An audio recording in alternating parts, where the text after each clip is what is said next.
I sit in my parents' living room, perched on the edge of the floral armchair that's occupied the same spot for 20 years. Christmas lights twinkle through the windows, reflecting off the framed family photos, lining the mahogany shelves, images of vacations, graduations, and celebrations, where my smile never quite reached my eyes. The fireplace crackles, sending warmth across the room that doesn't penetrate the chill settling in my chest. Juliet's squeal pierces the air as she tears open a small box wrapped in gold paper. "Mom, Dad, it's exactly what I wanted. $4,300 you shouldn't have." She pulls out a cream-colored Gucci Marmont bag, caressing it like a newborn. The designer logo catches the light as she bounces on her knees. 26 going on 16. Mom beams. "Only the best for our baby girl." Dad nods, satisfied. "You deserve it, princess." The room goes still as I carefully unwrap my gift, a small envelope sealed with a snowflake sticker. My fingers don't tremble yet. They've had practice at this. Inside, a $2 paper card with snow-capped mountains and the printed message, "Season's greetings." No handwritten note, no gift card, no check. My face remains composed while something deep inside shatters. 29 years of hope collapse in an instant. Across the room, Aunt Margaret catches my eye. Her mouth opens slightly, horror flashing across her features before she schools her expression.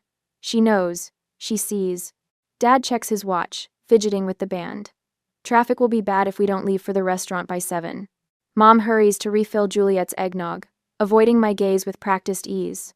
"Look how the leather catches the light," Juliet announces, parading around the living room with her new treasure. "It goes with everything I own." My hands finally betray me. A slight tremor as I carefully fold the card and slip it into my pocket. A souvenir of invisibility. Earlier today, I stood in my modest Portland apartment, wrapping gifts I'd selected with painful care. My teacher's salary of $57,000, stretched thin between student loans and rent, but I'd saved for months for this day. The Italian silk scarf for Mom, $180, wrapped in silver paper with a bow I'd tied 3 times to get perfect. "She'll love the blue pattern," I whispered, smoothing the edges.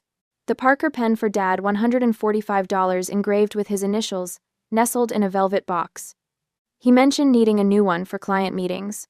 The rare art book for Juliet, $120, wrapped with a handwritten note about the exhibit we'd promised to see together.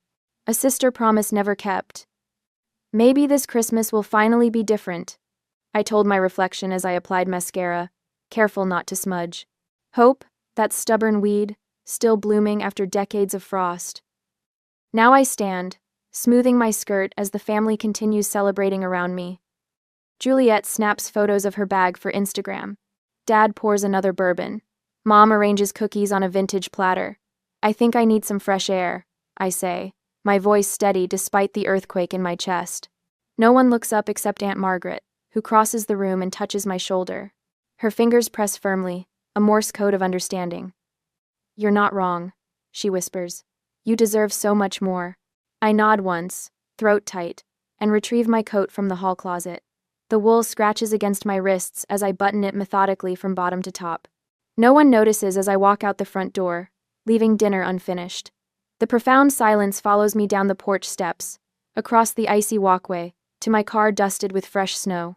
The drive to Council Crest Park takes 12 minutes. I park facing the overlook, Portland's lights spread below like fallen stars. The city continues its Christmas Eve rhythms, oblivious to single-car vigils and broken traditions. When did I become so invisible to them? The words fog the windshield, questions without answers. I remove the card from my pocket. Not just paper, but a symbol of lifelong dismissal. 29 years of hoping for equal love compressed into a mass-produced greeting. My tears finally flow freely, hot tracks down cold cheeks. 29 years of hoping for equal love, and now I see it will never come. The city lights blur through my tears, transforming into smeared watercolors against the night. I wonder how many others sit alone tonight, clutching evidence of their family's failure to see them. Have you ever felt invisible to those who should see you most clearly? A month has passed in silence. Only occasional calls from my family, yet my aunt calls often to check up on me.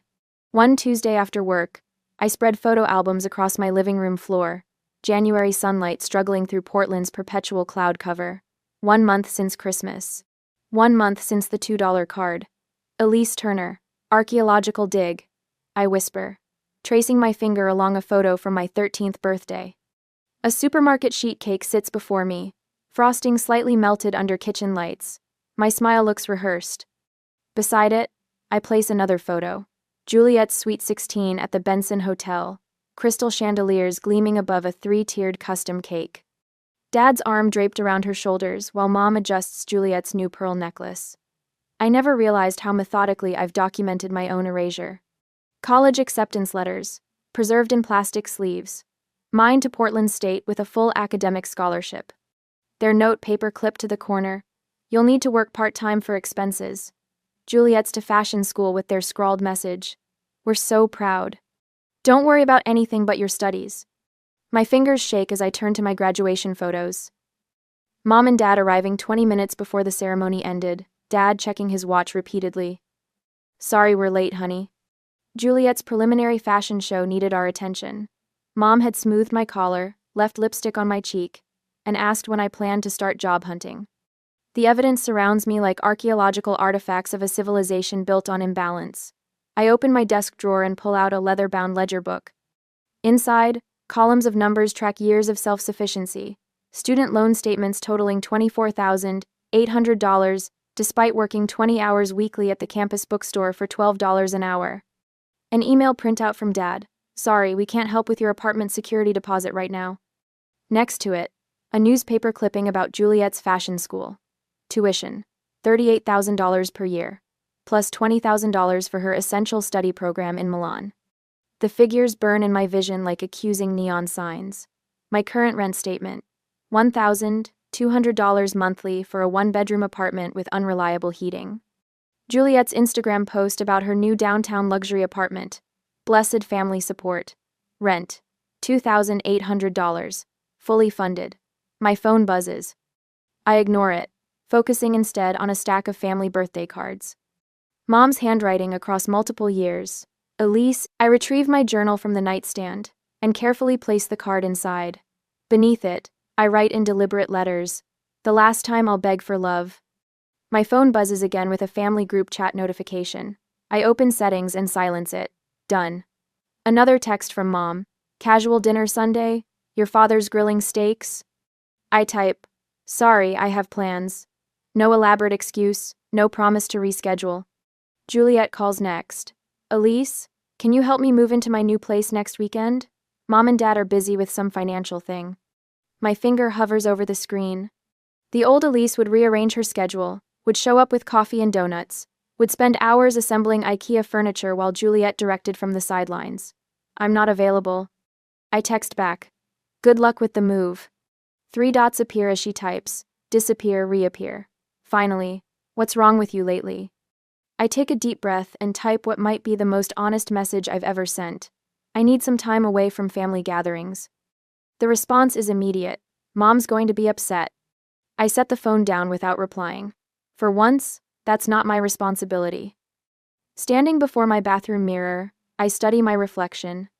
The same hazel eyes, the same straight nose, the same person who has spent 29 years hoping for equal footing. When does hope become self-destruction? I ask my reflection. Back at my journal, I write another question. What would I tell my students if they were treated this way? The answer comes with startling clarity. I would tell them they deserve respect. I would tell them love shouldn't require constant proof of worthiness. I would tell them that sometimes the family we're born into isn't equipped to see our value. I close the photo albums, tuck away the ledger of financial inequities, and stack everything neatly in a storage box. Not to forget, to preserve the evidence. To remind myself on weekdays that this isn't imagined. This isn't overreaction. The pattern is real. The erasure is documented. And for the first time, I'm allowing myself to see it clearly. When did you realize a painful pattern in your life needed to change? 6 weeks later, I am already into the new job position, and I am completely focused only on myself. The sun streams through the windows of the pottery studio as I sink my fingers into cool clay. The wheel spins, my hands guide, and something beautiful emerges from nothing. I've been coming here every Saturday morning for 6 weeks straight. The $250 receipt for the course pinned to my kitchen calendar with a magnet that declares, investment in myself. You've got a natural feel for this, Elise, says Miranda, the instructor. Her silver-streaked hair falls across her face as she leans over to examine my work. Most beginners fight the clay. You're learning to collaborate with it. The metaphor isn't lost on me. For 29 years, I've been fighting against my family's perception of me, instead of building something new with the materials at hand. Thank you, I say, applying gentle pressure to form the lip of what will become a serving bowl. I'm trying to be more patient with the process. Not just with clay, but with myself. The words from yesterday's therapy session echo in my mind as clearly as if Dr. Williams were standing beside me. Your worth isn't measured by their recognition. $90 per session, money I once would have spent on elaborate gifts for people who never appreciated them. Now those funds build my interior landscape instead. Last night, I removed the last family photo from my living room wall. The space now holds 3 framed prints I selected from a local artist, images of solitary trees standing strong against stormy skies. My bookshelf has transformed too, filling with volumes I've chosen for myself rather than the literary classics my father insisted represented cultured people. My phone buzzes. Mother's name appears on the screen with her weekly attempt to restore the old dynamics. Elise, dear, I was thinking you should host Easter dinner this year. Juliet is so busy with her new project, and it would give you a chance to show everyone your cooking skills. The ellipsis in her voice carries the weight of unspoken judgment. 3 months ago, I would have agreed immediately, desperate to prove my worth through perfect deviled eggs and a spotless apartment. Today, I set down my clay-covered hands and type a simple response. I'm not available to host Easter this year. I have prior commitments. No explanation, no apology, just a boundary, clear as the line between wet clay and dry table. Very nice, says Miranda, nodding at my bowl. You're finding your center. I am, in more ways than one. Monday morning brings unexpected validation at school.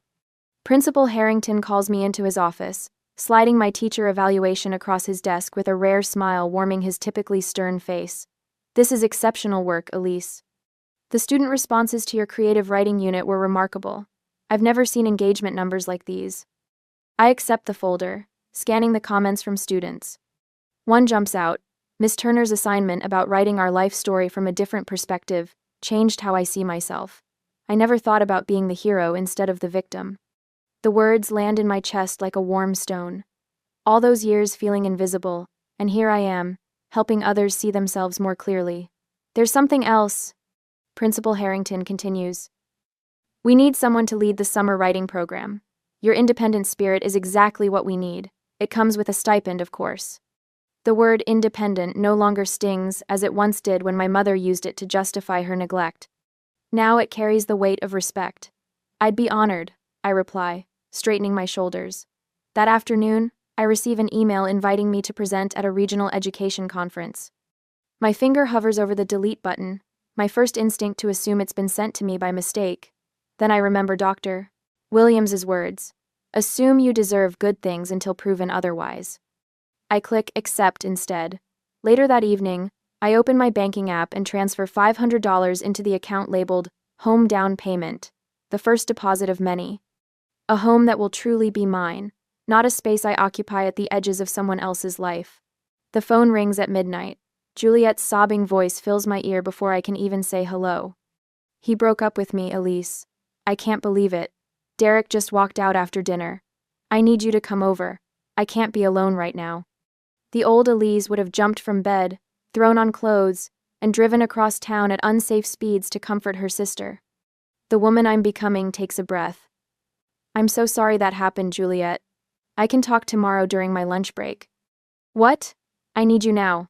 This is serious. I understand you're hurting. I'm available at noon tomorrow. My time matters too. The shocked silence stretches between us, a new territory neither of us has mapped before. I guess I could wait until tomorrow. Juliet finally whispers. Then, something I've never heard from her before. I'm sorry, Elise. I didn't think about what time at Island. After we hang up, I lie awake, half expecting the follow-up call from Mother, outraged at my selfishness. It comes at 1:07 p.m., her angry voice filling my voicemail with familiar accusations. I delete it, without listening to the end. In weeks to come, my support network expands like ripples in still water. Robert, the history teacher whose classroom sits across from mine, stops by my desk after the final bell. I was wondering if you'd like to have dinner Friday, he says, his hands fidgeting with a paperclip. Just as friends, but I've always admired your dedication to your students. Aunt Margaret arrives for a weekend visit, unfolding grandmother's quilt across my bed with reverent hands. She always saw your light, Elise, even when others didn't, Margaret says, smoothing the faded fabric. She left this specifically for you, because she knew you'd appreciate its story. My pottery classmates organize a hiking trip to Mount Hood. My therapist notes how my posture has changed, opening like a flower turning toward sun. At a staff meeting, when the athletic director dismisses my suggestion about incorporating creative writing into physical education, my colleague Sandra speaks up. Elise has been saying this for years. The research supports her approach. The family group text pings with cousin Caleb's wedding announcement for June. Everyone responds with enthusiastic acceptance. I type simply, I'll attend, but I'll drive separately. Mother's private text arrives within minutes. Why are you being difficult? I consider a dozen responses before settling on truth without malice. Setting healthy boundaries isn't being difficult. In my calendar, I created the entry. Wedding. 2 hours maximum. Bring Robert? We've been dating for a while. The balcony garden I've started flourishes with herbs and native wildflowers. As evening light filters through the leaves, I sit with my journal open on my lap. The pages contain fewer questions now, more declarations. Today I write, growth requires both distance and nourishment. My fingers, still faintly stained with clay, trace the words. What seeds of self-respect are you ready to plant in your own life? The question rises unbidden as I watch a bee navigate between blossoms, purposeful in its journey. The answer blooms within me, stronger than any doubt could overwhelm, ones that will finally allow me to thrive. And in months to come I will finally show my family who I am. On the day of the wedding, 3 months later, I step out of Robert's car, smoothing the fabric of my sage green dress. The simple silk falls just below my knees, affordable elegance that took 3 months of careful budgeting. You look beautiful, Robert whispers, his hand finding the small of my back. The country club sprawls before us, manicured lawns stretching toward Mount Hood in the distance. Cousin Caleb chose well for his wedding venue, though I wonder how Uncle George afforded it on his hardware store income. Ready? Robert asks. I nod, more truthfully than I've ever been. 6 months of therapy and boundary setting have armored me for this family gathering. Juliet spots us immediately, waving frantically from the entrance. Her sequined cocktail dress catches the afternoon sunlight, sending prisms dancing across the pavement. Too formal for a garden wedding, but that's Juliet always one notch above appropriate. Elise, you actually came. She air kisses near my cheek, perfume clouding between us. And you brought a friend? Robert Thompson, he says, extending his hand. Elise's colleague. And more, I add firmly. We've been dating for 3 months. Juliet's perfectly plucked eyebrows rise. Mom didn't mention that. Mom doesn't know everything about my life anymore. Before she can respond, Mom appears, her smile stretched thin as worn elastic. Her eyes dart between us, landing on my simple gold necklace, the dress, Robert's steady presence. Elise, darling. Her hug feels mechanical. Your apartment must be getting cramped with company these days. Have you thought about upgrading? The old familiar sting threatens, but I breathe through it. My apartment suits me perfectly. Dad approaches, tugging at his collar. The suit hangs looser than I remember. There's my independent girl, he says, patting my shoulder awkwardly.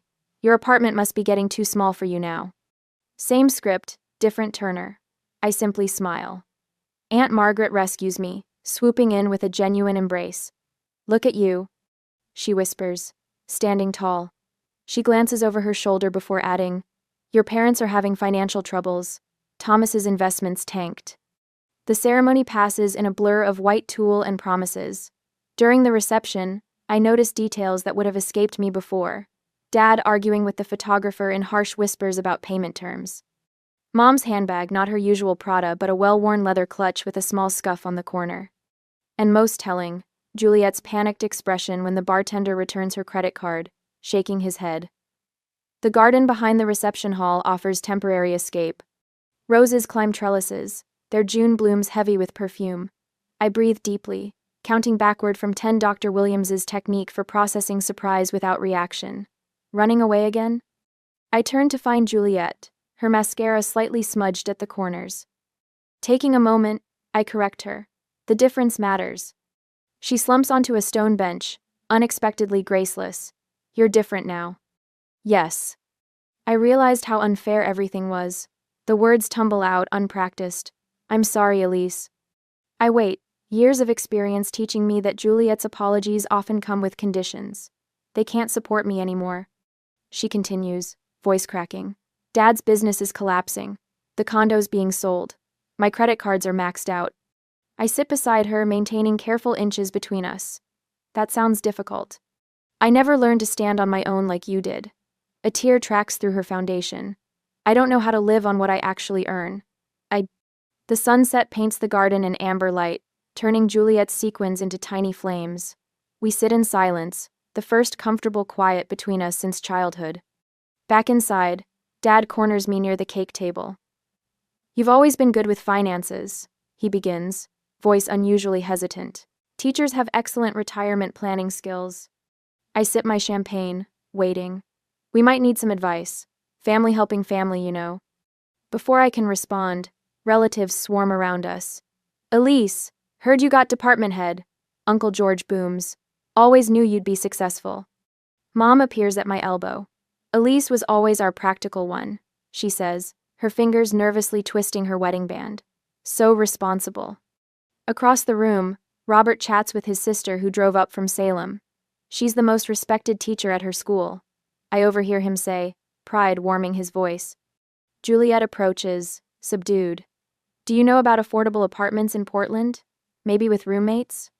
The irony isn't lost on me after years of invisibility. Suddenly everyone sees me, not for who I am, but for what I might provide. When Dad mentions temporary family assistance later, I maintain polite distance without cruelty. I'm not in a position to help financially. I tell him directly. My budget is carefully balanced with my own needs. To Juliet, I offer what she actually needs. Start with a budget and roommates. It's how I survived my first 3 years teaching. 2. Mom attempts guilt her specialty. We always supported you. Emotionally or financially? I ask quietly. Her silence answers more truthfully than words could. At 9, I find Robert by the bar. Ready to leave? I ask. The relief in his eyes mirrors my own. Whenever you are. We slip away during the bouquet toss, driving toward Cannon Beach rather than returning to Portland. The night air carries salt and freedom as we walk barefoot along the shoreline, shoes dangling from our fingers. You handled that beautifully, Robert says. I watch the moonlight ripple across the Pacific. Sometimes the greatest gift is seeing clearly. The waves crash and retreat, a rhythm older than family patterns. I wonder how many others have found strength in walking away from expectations that never served them, choosing instead the uncertain path of self-respect. The ocean doesn't answer, but somehow, I no longer need it to. A week after the wedding, I arrived at my parents' house exactly at 6, parking my Honda next to Dad's Lexus that now shows patches of rust around the wheel wells. 2 hours. That's all I've allocated for this important family discussion. My watch timer is already set. The front porch light flickers weakly as I approach. No Christmas wreath adorns the door this June evening, but the familiar weight of expectation hangs heavy in the spring air. I knock, instead of using my key. Mom answers, her smile too bright, her hug too tight. Elise, you look wonderful. That promotion agrees with you. I step into the living room, where the furniture seems oddly rearranged. The Italian leather sectional has vanished, replaced by a generic beige sofa. Family photos still line the walls, but the expensive crystal vase that normally dominates the coffee table is missing. Dad rises from his armchair, his shoulders slightly stooped. Punctual as always, Elise. I have a morning staff meeting tomorrow, I explain. I can stay until 8. Juliet sits in the corner armchair, her fingers twisting in her lap. She offers a small wave but remains unusually quiet. Mom bustles in with a tray of coffee cups. I made your favorite lemon cookies. Family needs to stick together during challenging times. Dad begins without preamble. He paces before the fireplace where no fire burns despite the evening chill. The Turner name has always stood for something in this community. Mom sits beside me, her hand reaching for mine. We've always been so proud of you, Elise. Your independence, your determination, that teaching award. You've never needed much from us. My skin prickles with familiar recognition. The script hasn't changed, just the circumstances. I sip my coffee and wait. The market downturn has been particularly brutal for the investment firm. Dad continues, his voice straining for its usual authority. Our portfolio, well, there have been significant losses. The bank has been calling about the mortgage, Mom adds, her voice dropping to a whisper. We might lose the house. Dad clears his throat. Juliet's lease renewal is coming up next month. That downtown apartment complex raised the rates again. Mom squeezes my hand. We noticed your school district announced that new department head position, the one with the substantial raise. The pieces click into place with perfect clarity. I set my coffee cup down carefully on the table. We're just wondering if you might temporarily help with Juliet's expenses. Dad says, the word temporarily, stretching thin between us, just until things stabilize. Family helping family, Mom adds, her smile wobbling. You've always been our rock. The room falls silent. Juliet studies her expensive manicure, shame coloring her cheeks. I need to say something that's long overdue. My voice sounds steadier than I feel. I reach into my purse and withdraw the Christmas card, now slightly worn at the edges from the months I've carried it. I place it on the coffee table. This was the moment I finally saw the truth. Dad glances at the card dismissively. A Christmas card? Really, Elise, we're discussing serious financial matters here. This isn't about money. I trace the paper mountain scene with my finger. This is about 29 years of messages that I matter less. Juliet's sweet 16 at the Benson Hotel while my 13th birthday was celebrated with a grocery store cake. My college scholarship with your note that I should work part-time, while you fully funded Juliet's fashion school and her semester in Italy. Mom's face drains of color. We never meant. I don't believe you did it consciously, I continue. But it happened consistently. Every birthday, every Christmas, every milestone. That's ridiculous. Dad's face flushes with indignation. We gave you everything you needed. But never what she wanted, Juliet says suddenly. All eyes turn to her. She's right. We've always treated her as less important. I've watched it my whole life and benefited from it. Dad's mouth opens, then closes. The foundation of family mythology cracks visibly before my eyes. This isn't about punishing anyone, I say. But if we want a relationship moving forward, it starts with respect and equality. So you won't help your sister? Mom's tears spill freely now, genuine rather than strategic. I'm not saying that. I'm saying I won't be the family's financial solution while the pattern continues. I won't fund Juliet's luxury apartment when I've struggled to afford my own place. I won't contribute to a dynamic where I give everything and receive nothing. After all we've done for you. Dad's voice rises sharply, revealing his true expectations. This is how you repay us? I'm offering something better than money. I reply, my voice level. I'm offering honesty. I'm offering the chance for a relationship built on mutual respect rather than obligation. She doesn't owe us, Juliet says quietly. None of this is her responsibility. The silence that follows feels like the first honest moment we've shared in decades. I stand, smoothing my skirt. I need acknowledgement of what's happened. I need my boundaries respected. I'm willing to help Juliet find an affordable apartment, create a budget, apply for jobs, but I won't sacrifice my financial security or self-respect. Mom's shoulders shake with silent sobs. Dad stares out the window, his back rigid with pride. Think about what I've said. I gather my purse. I'll let myself out. The night air feels cleansing as I walk to my car.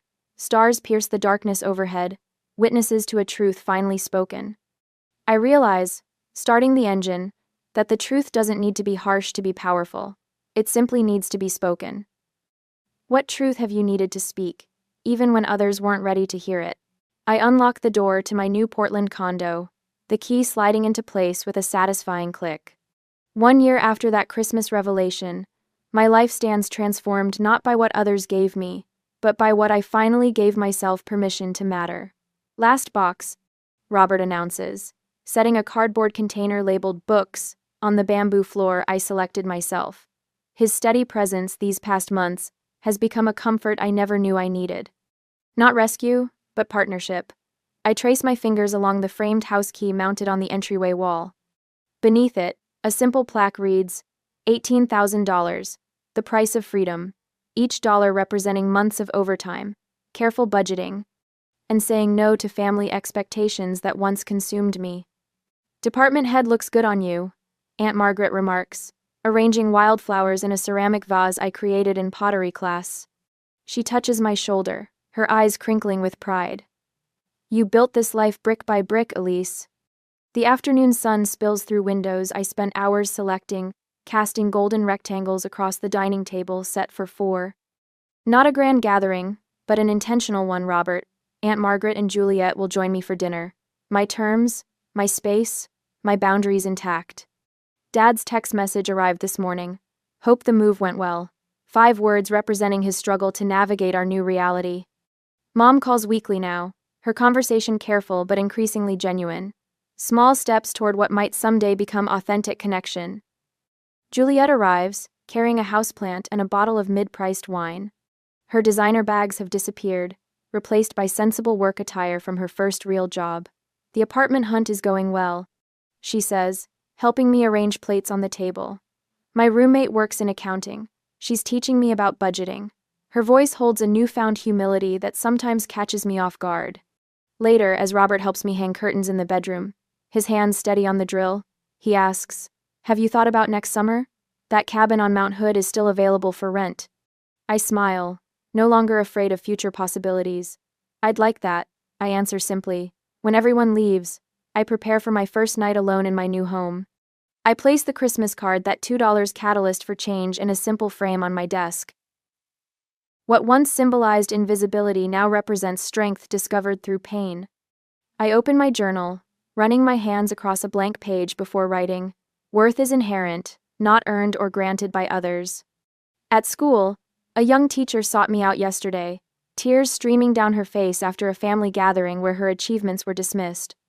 I recognized that wounded look all too well. "Your boundaries aren't selfish," I told her, offering tissues and the validation I once desperately needed myself. My savings account grows steadily, now labeled Future Dreams instead of Emergency Fund.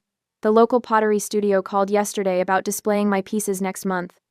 From my small balcony, I watch the Portland sunset paint the sky in watercolor hues.